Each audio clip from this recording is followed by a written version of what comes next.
All right, just wanted to follow up to DLH Farms install of the caps on their, or excuse me, on his 4710, I believe.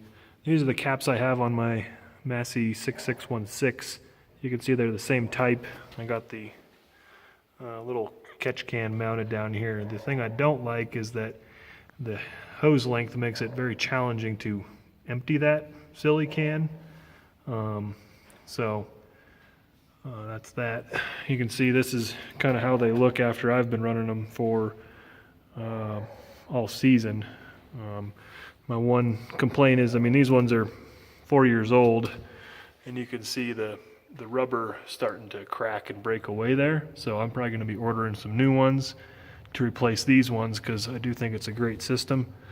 You can also see there's supposed to be little caps that go on top of these to indicate which set of remotes you're working with. Some of them are missing, but without them it does open up a little hole back there to let dust and dirt in, so I'll probably be getting some replacements for those as well. I guess there's been some comments about just cutting out that tank there. I thought about it myself, but I figured that line will get gunked up pretty quick if it's full of oil, not full, but coated with oil, and open to the environment to fill up with dust and debris. So that's my reason for leaving it in there. So yeah, that's kind of my 2 cents.